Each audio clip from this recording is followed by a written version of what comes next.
O mito que nos estrutura como sujeitos numa sociedade, isto é, a nossa vida e o mundo é como se fosse um teatro esférico. Nós temos que descobrir o que é que nós estamos fazendo aqui, o porquê, o para quem, o quando, não é? Qual é a nossa plateia. Enquanto o ser humano que paga um ônus muito caro, o homem primitivo, que paga um ônus, Flávio, caríssimo por haver se culturalizado, não é? Por haver rompido com a natureza. Por haver saído da caverna? Sair da caverna e ter entrado no processo cultural, abandonando o processo natural, vai ter que pagar em hipoteca ao seu próprio corpo com o estresse, que é a grande moeda, é a grande cobrança. A conta sempre se apresenta. Então, o que fazer para eliminar o estresse? Descobrir o nosso mito, quem somos. Sabermos, a partir de quem somos, o que queremos. Porque, em definitiva, nós somos estressados porque somos satélite de nós mesmos. Somos títeres de desejos alheios, de discursos da sociedade, de discursos da cultura, isto é, de demandas culturais. Por exemplo?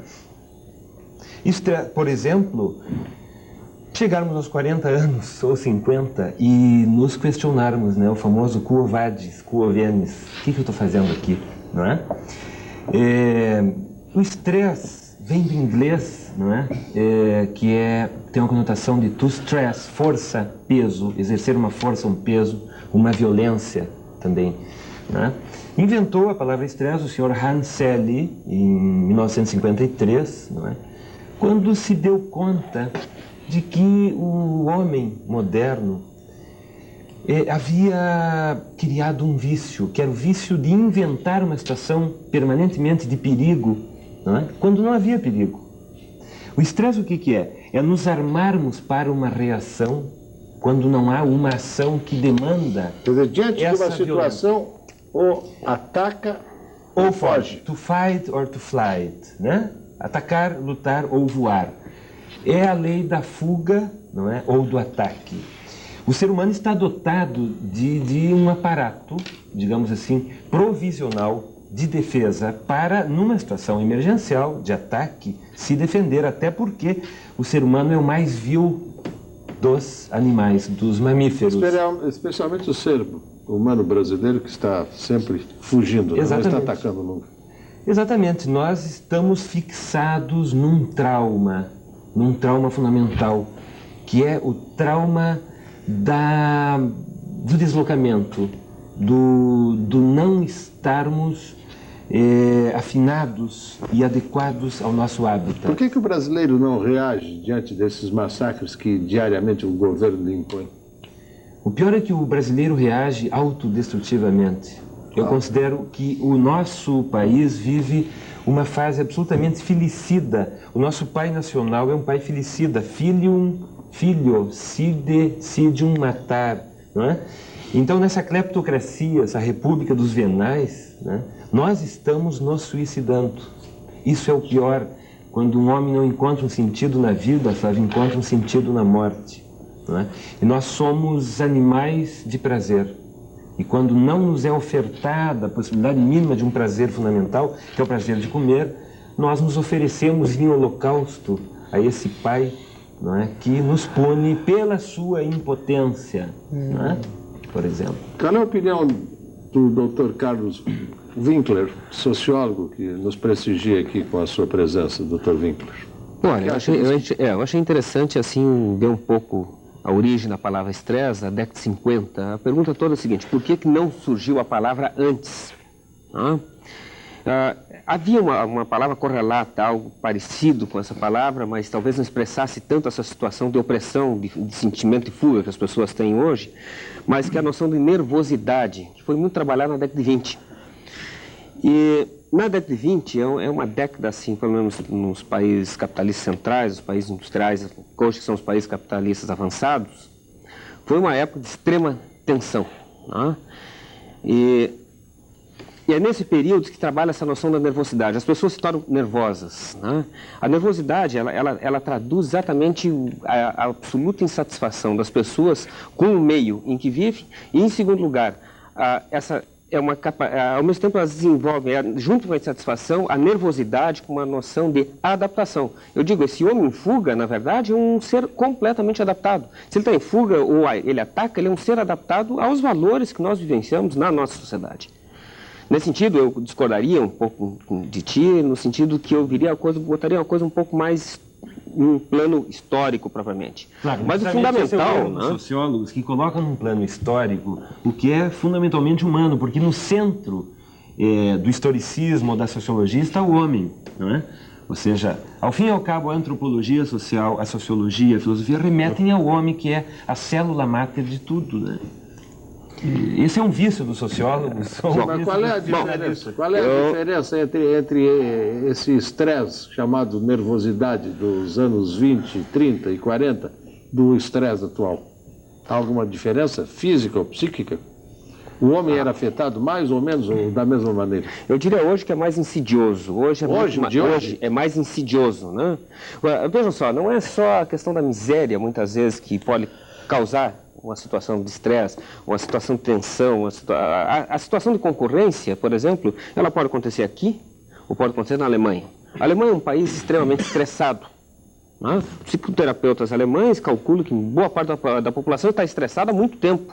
E aparentemente, se a gente vai ver do ponto de vista assim, do mínimo de redistribuição de renda, do chamado estado de bem-estar social, a Alemanha ela cumpre minimamente aquilo que o cidadão significaria em segurança. Com todo o padrão de vida maravilhoso que desfruta hoje? Com todo o padrão. Por quê?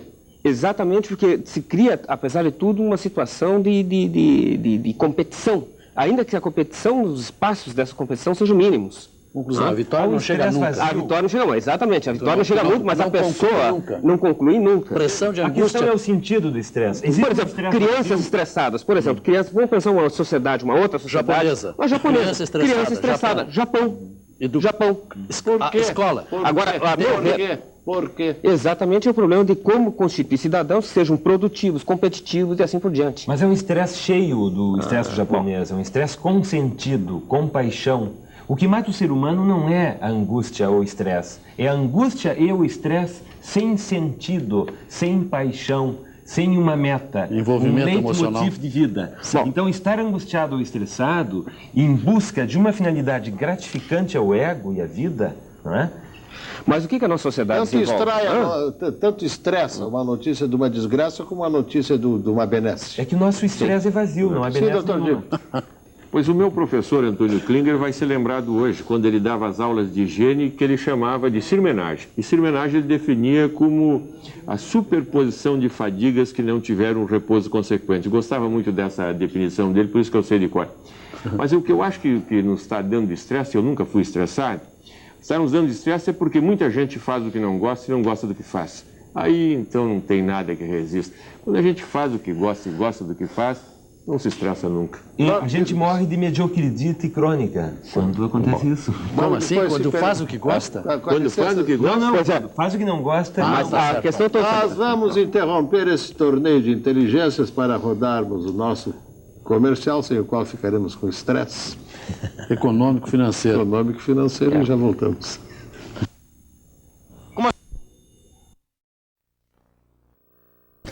Não, até que hoje não. Eu fico estressado aí pelas sextas-feiras. Aí sim, conforme a semana, eu não aguento mais. Agora, doutor Rebelato, quem somos nós? Eu me atreveria a dizer quem somos nós. O homem é uma espécie de computador fabricado pela própria natureza. É o mais belo produto final. É a sofisticação da criação de uma natureza que evoluiu. Então nós somos isso aí, para não fazer muitas indagações de caráter filosófico. Agora, esse Estado realmente está massacrando, um Estado totalitário que não dá mais para nós as mínimas condições de sobrevivência emocional. Tanto no Brasil, um país do terceiro mundo, como no Japão, um país do primeiro mundo. Mas eu me atreveria a dizer, um homem que não tem a capacidade de se indignar contra esse estado de coisa, eu até acho que perdeu a razão de viver. Vamos lutar contra isso aí. Modificar esta sociedade totalmente autoritária, que nos está massacrando, que nos tira a ideia de felicidade porque nos suprimiu a justiça social que deveria imperar entre nós. Exatamente, o Dr. Ferri definiu muito bem essa chamada às armas, que é o estresse. É um sinal de alerta de que algo está muito mal, não é? Assim como há uma febre que nos dá um sinal de alerta de que algo vai mal no corpo, também o estresse ou a angústia, uma forma atenuada do estresse, é uma espécie de febre da alma, né? Febre da psique. Então, essa chamada às armas é isso, é uma situação aviltante, desde fora ou desde dentro. E o ser humano, quando não faz algo fora, faz dentro de si. Isto é uma espécie de revolução, Flávio. É a indignação que provoca uma revolução interior. O estresse, eu te diria assim, é uma secreção de adrenalina que substitui a lágrima. Isto é, a dor que não é chorada em lágrimas faz chorar aos órgãos. E o órgão que chora por dentro. É a glândula suprarrenal que nos deixa em situação de defesa e ataque. Mas é um ataque impossível, não é? É um ataque para os nossos interiores, é um ataque inoperante. Então nós batemos mais o coração, respiramos mais, seja a suprarrenal secreta mais adrenalina, o pâncreas se contrai para termos mais glicose, não é? Para fazer a fuga ou o ataque. Mas é inoperante porque nós já nos estamos sentindo, sobretudo brasileiros, você sabe, brasileiros, impotentes frente a uma situação onde nem o ataque basta. Não é? O senhor concorda, doutor Winkler? Olha, como descrição, assim, eu acho que essa acharia correto, mas eu colocaria uma questão de fundo. Saber qual é o sentido do trabalho no mundo contemporâneo, por exemplo. Como é que se organiza o processo de trabalho? Como é que se dá a alienação do trabalho? É isso que tu chama a falta de sentido. Quer dizer, nós vivemos uma sociedade que não dá sentido. Não dá sentido. E no Brasil é aviltado, mais ainda, porque o Estado brasileiro, as elites brasileiras, constituíram um Estado que é o Estado do absoluto cinismo.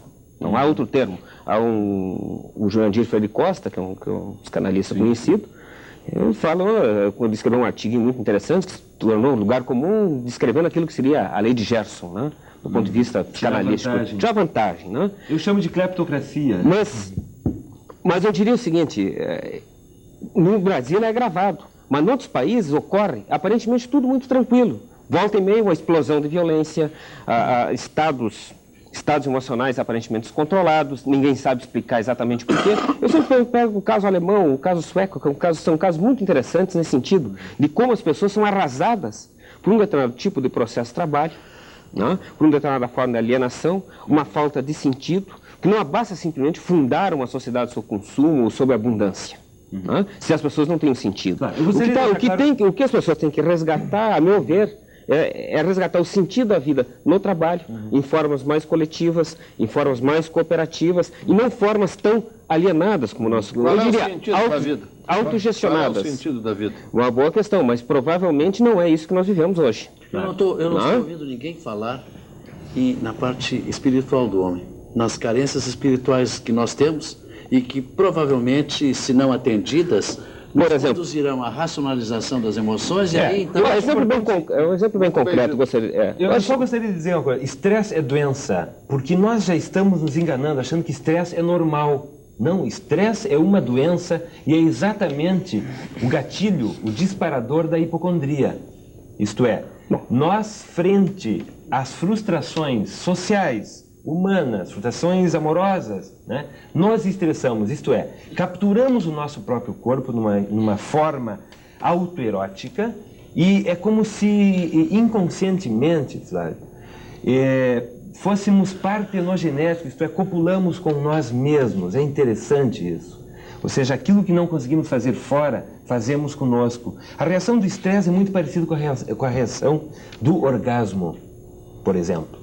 Quando o ser humano se vê enfrentado a uma situação de privação do objeto externo que lhe dá prazer erótico, amoroso, sexual, tem prazer autoerótico consigo mesmo. É uma espécie de masturbação quase a níveis psicóticos. Mas O estresse é o começo da hipocondria, é uma conversão. Agora sim. Teoria freudiana.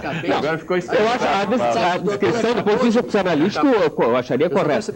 O único No problema... momento que me falam em orgasmo, eu estou imaginando uma satisfação física. Certo. E estresse, tanto quanto eu saiba, me dá uma sensação de esgotamento, de exaustão, de impotência. É o contrário. Essa é a genialidade do brasileiro, que é um alquimista. contrário, né? É um alquimista, transforma chumbo em ouro para sobreviver. Alquimista é o contrário. Ao contrário. não, alquimista Não, tá certo. sim. É um grande milagreiro. Doutor Dívio, o homem entrou no Freud. Eu acho aí que o mais simples é que o Omar Ferrer disse, enquanto o homem reage, ele está muito bem. E eu diria mais, enquanto as lembranças na balança pesam menos do que os sonhos, ele não está estressado e não vai ficar estressado Agora, o também. Baldi recordou uma coisa que chamou-nos a atenção. Ninguém falou em Deus. O sociólogo, o que acha disso? Dr. Winkler. Bom, como sociólogo, a rigor, todo sociólogo é materialista, via de regra, né? E não precisa ser necessariamente, por exemplo, marxista. Weber era materialista nesse sentido, Durkheim, outro sociólogo, grande sociólogo, até conservador, também materialista. O problema todo, a meu ver, é o seguinte, é como se constitui o sentido da vida aqui, nas nossas relações históricas vividas aqui. Esse é o problema. Os senhores não Pois bem, responderam. Pois bem, eu dou um exemplo, volto à questão da questão do trabalho, que é exatamente qual é o sentido do trabalho? É a alegria de nós nos sentirmos transformando e transformando a natureza, transformando as nossas relações juntos com outros homens. Deus Ora, é o pai perdido da bom, nossa e se esse sentido do trabalho é perdido, é alienado, a pessoa não encontra sentido, ou só encontra no consumo, por exemplo, nas sociedades capitalistas desenvolvidas, isso faz o sentido? Por exemplo, os executivos são estressados. Não necessariamente o trabalhador é estressado pelo processo de trabalho. Tem que terminar. Eu vou terminar com Deus. Hã? Deus criou o homem. E o homem, para se vingar, criou Deus também. Se nós E esquecemos... Deus tem o seu próprio inferno, que são os homens. Encerre-se. Mas, ó Flávio, Ferre-se, com o perdão do mal trocadilho. Os senhores vão ficar nos devendo outro programa, Dr. Winkler, Dr. Rebelato. Até porque Deus também tem o seu inferno, né? Somos nós, os homens que ele criou. Que eu acho que, em realidade, o Deus é uma obra humana e não o homem é uma obra divina. Pelo amor de Deus, encerre. Sejamos otimistas e olhemos a lua, que daqui a pouco mais vai desaparecer. Boa noite.